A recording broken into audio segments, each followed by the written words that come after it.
¿Qué te dijo una persona borracha que te hizo temblar de miedo? Soy bartender y tengo muchísimas historias, pero probablemente la más aterradora fue la de una mujer que entró a mi bar hace algunos años. Pidió 2 tragos fuertes y una bebida más, y durante la primera hora estuvo en completo silencio, muy callada. De repente, me llamó con un gesto y me pidió que llamara a la policía. Le pregunté qué había pasado. Entonces me dijo, con voz tranquila pero seria, que acababa de apuñalar y cortarle el cuello a un asaltante en el callejón y que había querido esperar un rato para asegurarse de que estuviera muerto antes de reportarlo. Llamamos a la policía, por supuesto. Encontraron al asaltante sin vida. No arrestaron ni acusaron a la mujer. Ella negó haberme dicho que esperó deliberadamente una hora para asegurarse de que había muerto. Afirmó que se había desmayado en el callejón y que luego entró al bar en estado de shock. Nunca voy a olvidar su mirada cuando me lo confesó. Tranquila. Serena. Como si me estuviera pidiendo otra copa. Si te está gustando, suscríbete. Siguiente historia. Tuve una vecina que era joven, pero tenía un serio problema con el alcohol.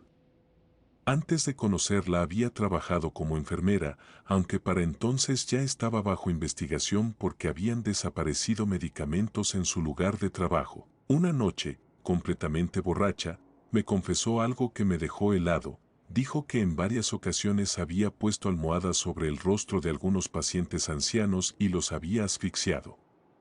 Según ella, no soportaba verlos sufrir más, úlceras por estar encamados, dolores constantes, ese tipo de cosas. Al día siguiente, cuando volvió a estar sobria, le pregunté si realmente me había dicho eso. Lo negó rotundamente. Dijo que no recordaba nada y que jamás haría algo así. Falleció hace unos 3 años, y hasta el día de hoy no sé si lo que me dijo fue verdad, pero esa confesión, dicha entre copas, me sigue rondando la mente. Siguiente historia. Una vez, un tipo disfrazado de Tigger entró a una fiesta de Halloween en la que yo estaba.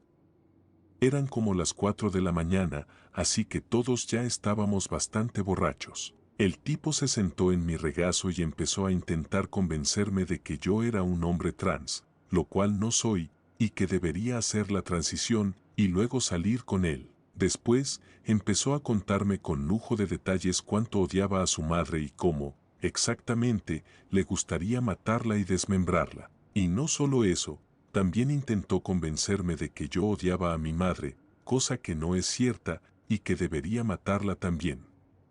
Cuando le dije que no, se puso a gritarme, salió por la puerta principal y se lanzó escaleras abajo. Por suerte, no le pasó nada. Pero fue, sin duda, una de las experiencias más perturbadoras que he vivido en una fiesta. Siguiente historia. Esta historia fue, sin duda, una de las situaciones más desconcertantes que he vivido. Tenía unos 22 años y salí a tomar algo con una compañera de trabajo que tenía mi misma edad. En medio de la conversación, hablando con total naturalidad, me preguntó si alguna vez había visto contenido para adultos.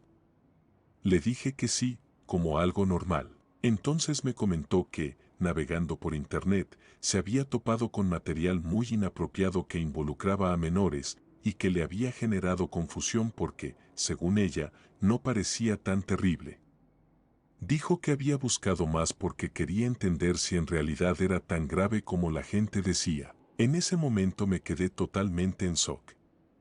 Le expliqué lo peligroso y serio que era eso, no solo desde lo legal, sino también por el daño real que eso representa para los menores. Traté de hacerle entender que no hay ninguna justificación posible y que no importa la apariencia de la situación, sigue siendo profundamente dañino y completamente inaceptable. Ella insistía en que lo había hecho desde la curiosidad, como si estuviera investigando un tema sin ser consciente de la gravedad. Incluso otro compañero de trabajo, alguien mayor y muy respetado, también intentó explicarle por qué eso era algo extremadamente serio. A día de hoy, no sé si realmente fue ignorancia o si había algo más preocupante detrás. Pero, sinceramente, desde entonces desconfío mucho más de la gente. Hay cosas que, por tu propia tranquilidad, quizá es mejor no saber nunca. Siguiente historia. Mi mamá estaba completamente borracha, como solía estarlo, y discutíamos a través de la puerta de mi habitación. En un momento, se quedó en silencio, así que le pregunté si estaba bien. Entonces empezó a llorar, ese llanto desordenado y pesado típico de cuando alguien está ebrio, murmurando cosas que no se entendían. Quise ayudarla, pero no me animé a abrir la puerta. Pensé que podría ser alguna de sus típicas jugadas. Y fue entonces cuando soltó, lo maté. Me reí. ¿A quién mataste? Sus locuras cuando bebía a veces eran tan absurdas que resultaban cómicas. A ese imbécil de Rick. Rick era un tipo bastante desagradable, un redneck con mullet con el que ella le fue infiel a mi papá muchos años atrás, y que un día, simplemente, desapareció del mapa. Así que le respondí, medio en broma, no, mamá. No hiciste eso. Sí lo hice. Le disparé directo en esa panza asquerosa que tenía. Mamá, basta. Eso no pasó. Te digo que sí, maldita sea. Le disparé con una pistola que me dio tu tío Ed en Mississippi la última vez que fui.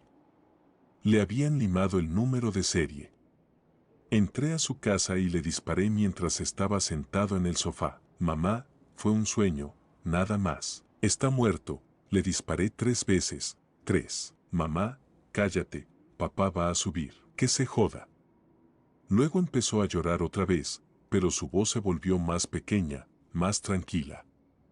Le disparé. Lo maté. Se quedó allí, haciendo ruidos de llanto, con respiraciones largas y mocosas, y yo estaba paralizado. No sabía si creerle o no, mi mente estaba dando vueltas, tratando de entender qué hacer con lo que acababa de decirme. Bueno, buenas noches.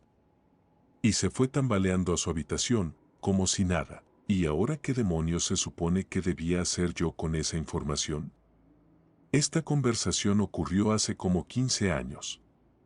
Y lo que ella describió, si es que fue real, habría pasado hace unos 20 o 25 años. No recuerdo el apellido del tipo. Ni siquiera estoy completamente seguro de que Rick fuera su verdadero nombre. Solo sé que durante un tiempo estuvo muy presente en nuestras vidas y luego, de un momento a otro, desapareció por completo. Mi madre ya falleció y nadie más en nuestras vidas conocía a ese tipo. Pero esa noche, al otro lado de la puerta, sonaba tan sincera, tan seria, que hasta el día de hoy no sé qué pensar. Siguiente historia. En 2006, el novio de mi mamá me confesó que había matado a un hombre y me explicó con lujo de detalles cómo lo hizo. Según él, era la mejor forma de matar a alguien y decía que yo debía saberlo, por si algún día necesitaba defenderme. Mi mamá nos había dejado hacer una fiesta en casa, así que todos estábamos algo borrachos cuando ocurrió esa conversación. En ese momento no supe si tomármelo en serio o no. Lo solté con los días, como si hubiese sido un desvarío más provocado por el alcohol. Pero semanas después, las cosas dieron un giro muy extraño. Una amiga fue a visitarme. Llevaba un llavero con una foto pequeña de su padre fallecido. Cuando el novio de mi mamá lo vio, se puso nervioso de inmediato. Me llevó aparte, visiblemente alterado, y me dijo que ese era el hombre al que había matado años atrás. Yo siempre había creído que el papá de mi amiga había muerto por causas naturales, algo como un infarto o algo repentino. Pero después de lo que me dijo este hombre, decidí buscar más información. Resulta que la muerte sí había sido sospechosa. Era un caso sin resolver, abierto desde el año 2000 o 2001, y coincidía exactamente con la forma en que él me había descrito el asesinato. Llamé al número de denuncias anónimas y conté todo lo que sabía. Pero hasta donde tengo entendido, nunca se hizo nada con la información. Nunca recibí respuesta. El novio de mi mamá murió hace unos años. Y aún hoy, estoy convencido de que fue él quien mató al padre de mi amiga. Siguiente historia. Esta historia me la contó mi jefe. Su vecina falleció de cáncer cerebral. Había estado luchando contra la enfermedad durante unos 15 años, entrando y saliendo de tratamientos. A causa de la quimioterapia, no podía tener hijos, pero ella y su esposo deseaban formar una familia, así que decidieron adoptar. Adoptaron a un bebé de apenas 6 meses, proveniente de un hogar problemático. No me dieron muchos más detalles sobre el origen del niño. Hoy, ese niño tiene alrededor de 10 años y presenta varios problemas graves de comportamiento. Se sospecha que mató a su cachorro, acosa y lastima al hijo de mi jefe, y en general hay historias que sugieren que está desarrollando rasgos preocupantes, casi propios de un joven sociópata. Después de que la esposa falleció, mi jefe fue a casa del viudo para hacerle compañía. Tomaron unos tragos y en un momento el hombre, claramente alterado y afectado, le confesó algo que lo dejó helado. Tengo que deshacerme de Nathan. Le dijo que nunca había logrado conectar con él, que no sentía ningún lazo real. Y ahora que su esposa ya no estaba, no quería seguir cargando con esa responsabilidad. No quería tener que lidiar con él solo. Mi jefe no supo qué responder. Siguiente historia. Una vez, cuando tenía 16 años, mi primo, que en ese momento tenía 18, llegó a casa bastante afectado después de una noche complicada. Se sentó conmigo y con otro primo de la misma edad, y empezó a contarnos que había tenido un encuentro con algunas personas ese mismo día. Al principio parecía una historia algo exagerada y fuera de lo común, incluso bromeamos un poco. Pero luego se puso serio. Nos dijo que lo que había vivido no había sido como él pensaba y que la situación lo había desbordado emocionalmente. Por eso había bebido tanto esa noche, estaba tratando de lidiar con lo que había pasado. Nos dimos cuenta de que no era una simple anécdota, sino algo que lo había dejado profundamente mal. Así que, aunque él no quería que nadie más supiera, decidimos hablar con un adulto para que pudiera recibir apoyo. Él se enojó al principio, pero con el tiempo entendimos que fue lo correcto. Nunca tomó acciones legales, pero ese día marcó un antes y un después para todos nosotros. Siguiente historia. Anoche fui a un club de comedia. Era el show de las 9 a 11, así que lo suficientemente tarde como para que la mayoría ya hubiese cenado y tomado algo antes del espectáculo. Había una pareja sentada justo al frente, en la mesa central, literalmente a los pies del micrófono.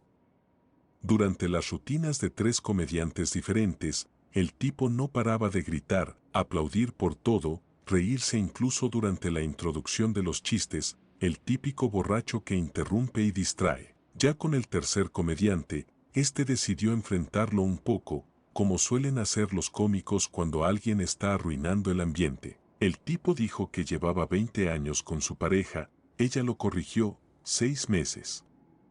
Cuando le preguntaron a qué se dedicaba, él respondió, estoy en el negocio de los milagros, ella otra vez lo corrigió, bienes raíces. Después, al hablar sobre relaciones difíciles, él se lanzó con una anécdota que sonaba más a alarde, dijo que estuvo 3 años en prisión por vender alrededor de 200 libras de marihuana cada mes.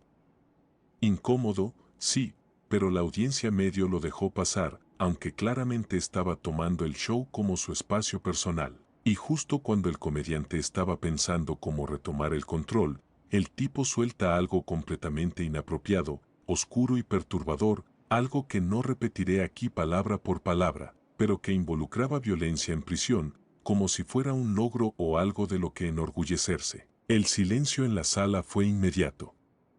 Nadie se rió. Nadie supo cómo reaccionar. El comediante, con una cara que lo decía todo, simplemente cambió de tema y siguió adelante. Fue uno de los momentos más incómodos y espeluznantes que he presenciado en un show en vivo. Siguiente historia. Fui a un torneo de dardos el año pasado con un viejo amigo de la universidad que ahora está casado. Durante el evento, él conectó bastante con la otra finalista, quien también llevaba anillo de matrimonio. Ambos ganaron muchas bebidas gratis y se emborracharon rápido. Lo que empezó como una conversación sobre dardos y ejes de tungsteno, Terminó con ellos besándose apasionadamente y con su mano ocupada en otra parte. Ella había llegado al bar en Uber, así que mi amigo, queriendo parecer caballeroso, me lanzó las llaves de su camioneta y dijo que podíamos llevarla.